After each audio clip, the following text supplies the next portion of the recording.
Hi hello నమస్తే, welcome back to my channel. జీవితం చాలా గొప్పది.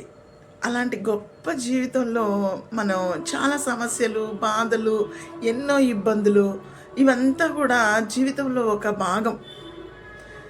జీవితంలో ఒక భాగమే కదా అని అందరం అనుకుంటే ఎలాంటి సమస్య లేదు. అంటే మనకు వచ్చేటటువంటి సమస్యలతో పాటు సంతోషాలు అన్నీ ఉంటాయి. వాటన్నిటినీ సమానంగా తీసుకోగలిగితే ఆ మనిషి నిజంగా చాలా గొప్పవాడని చెప్పుకోవాలి. అయితే ప్రతి మనిషికి తన జీవితంలో తన పట్ల, తనకున్న బాధ్యతల పట్ల ఏదో ఒక సమయంలో విరక్తి అనేది వస్తుంది.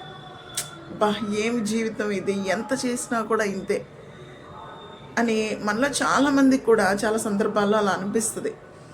అయితే ఈ కథ తప్పకుండా మీరు వినాలి. ఈ కథ విని మీకు నచ్చినట్లయితే అలాంటి వాళ్ళకి షేర్ చేయండి. మీకు ఎలా అనిపించింది, ఏమనిపించిందో కూడా నాకు కామెంట్ చేయండి. అయితే రాజు అనే ఒక వ్యక్తి ఒక జాబ్ చేసుకుంటూ ఒక మంచి ఫ్యామిలీని హ్యాపీగా లైఫ్ని లీడ్ చేస్తూ ఉంటాడు. తనకున్న 2 పిల్లలు, భార్యతోటి హ్యాపీగా తన లైఫ్ని లీడ్ చేస్తూ ఉంటాడు. అయితే అలా కొంతకాలం గడిచిన తర్వాత రాజుకి కొన్ని సమస్యలు ఎదురవుతాయి. ఆనందం ఎప్పుడు ఉండదు కదా, సమస్యలు కూడా ఉంటాయి. అలా సమస్యలు ఎదురైనప్పుడు రాజు తను ఫేస్ చేయడానికి మించి, తను ఎంతవరకు అయితే ఫేస్ చేయగలడో దానికి మించిన సమస్యలు అయ్యేసరికి తనకి చాలా ఇబ్బందులు పడిపోతాడనమాట.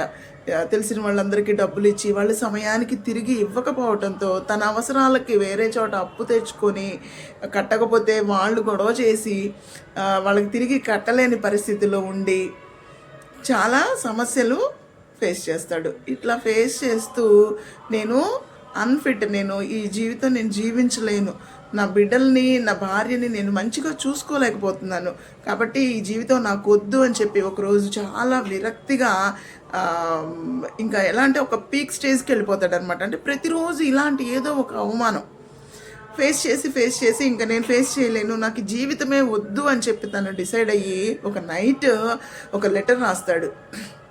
నా చావుకు నేనే కారణం, నేను ఈ జీవితాన్ని నేను లీడ్ చేయలేను, ఈ లైఫ్ని నేను లీడ్ చేయలేను, నా వల్ల కాదు, నేను ఈ సమస్యల్ని నేను భరించలేకపోతున్నాను, కాబట్టి నన్ను క్షమించండి అని చెప్పి తన భార్యకి, పిల్లల్ని క్షమాపణ అడుగుతూ ఒక లెటర్ రాసి నైట్ వాళ్ళు నిద్రపోయాక లేచి బయటకు వెళ్ళిపోతాడనమాట. అయితే బయటకు వెళ్ళే సమయంలో బాగా గట్టిగా గాలులు, వర్షం స్టార్ట్ అవుతుంది. సో ఇంకా వర్షంలో అలా నడుచుకుంటూ వెళ్తూ ఎంతసేపటికి తగ్గిపోయేసరికి ఒక చెట్టు కిందకి వెళ్ళి నిలబడతాడు.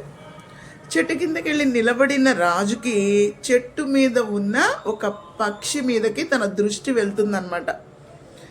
చూస్తాడు పైకెత్తి తల.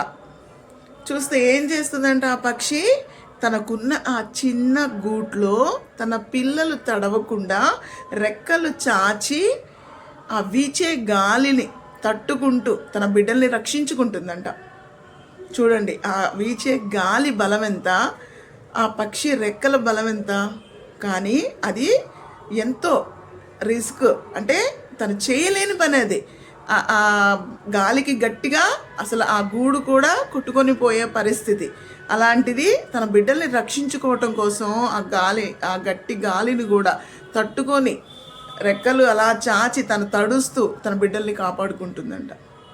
అది చూసిన రాజుకి చాలా ఎంత షేమ్గా, అంటే తను గిల్ట్గా ఫీల్ అయ్యాడనమాట. అయ్యో, ఆ పక్షి చాలా చిన్నది, అది తన బిడ్డల్ని కాపాడుకోవడానికి ఇంత కష్టపడుతుంది. దేవుడు నాకు మానవ జన్మిచ్చాడు, అంటే ఏ పనైనా మన కాళ్ళు చేతులు ఉండి ఏ పనైనా మనం చేసుకోగలం. అలాంటిది నేను చేయలేక నా భార్య బిడ్డల్ని వదిలేసి నేను చనిపోవాలని నిర్ణయించుకొని వచ్చాను. ఎంత తప్పు చేస్తున్నాను నేను. నా బాధ్యతల నుండి తప్పించుకోవటానికి, పారిపోవటానికి చావు ఒక్కటే మార్గం కాదు అని తను తెలుసుకుంటాడనమాట. తెలుసుకొని వెంటనే తన నిర్ణయాన్ని మార్చుకొని ఇంటికి వెళ్ళిపోయి పడుకుంటాడు ఆ నైట్. ఉదయాన్నే ప్రశాంతంగా లేచి తను రాసిన లెటర్ని చించేసి తన భార్య బిడ్డల్ని దగ్గరకు తీసుకొని ఏడుస్తాడు. తనకి రాత్రి కనుక ఆ పక్షి కనిపించకపోయినట్లయితే ఇప్పుడు నేను వీళ్ళని చూసేవాడిని కాదు కదా అని చాలా బాధపడతాడు. బాధపడిన రాజు ఊరుకోలా. వెంటనే తను మొదటి నుండి అంటే జీరో నుండి స్టార్ట్ అయ్యి చిన్న చిన్న పనులు చేస్తూ తను తీసుకున్న బాకీలు తీరుస్తూ అట్లా కొంచెం తిరిగి మళ్ళా జీరో నుంచి తన జీవితాన్ని మొదలు పెడతాడు రాజు. ధైర్యంగా ఆ పిట్ట చేసిన త్యాగం రాజు జీవితంలో ఒక వెలుగైంది. చూడండి, దాన్ని స్ఫూర్తిగా తీసుకొని రాజు మళ్ళా చిన్న చిన్న పనులు చేసుకుంటూ తను ఆ సమస్యల్లో నుంచి బయటపడి తన భార్యా బిడ్డల్ని మరలా చాలా బాగా చూసుకోవటం స్టార్ట్ చేస్తాడు. మళ్ళీ తను పికప్ అవుతాడనమాట. అంటే ఒకటి గుర్తుపెట్టుకోండి, జీవితంలో ఎప్పుడు కూడా కష్టాలు శాశ్వతం కాదు, అలానే సుఖాలు శాశ్వతం కాదు. ఏది వచ్చినా కూడా దాన్ని ఫేస్ చేయగలిగే మెచ్యూరిటీ మనలో ఉండాలి.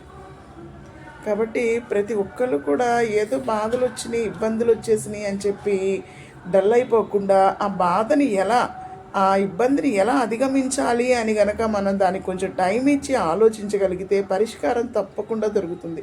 ప్రతిదానికి చావు ఒక్కటే కారణం కాదు. ఎంత విలువైన జీవితాన్ని విలువగా బ్రతకడం నేర్చుకోవాలి. ఓకేనా? ఈ కథ కనుక మీకు నచ్చినట్లయితే ఒక లైక్ వేయండి, మీకు తెలిసిన వాళ్ళకి షేర్ చేయండి. Thank you so much.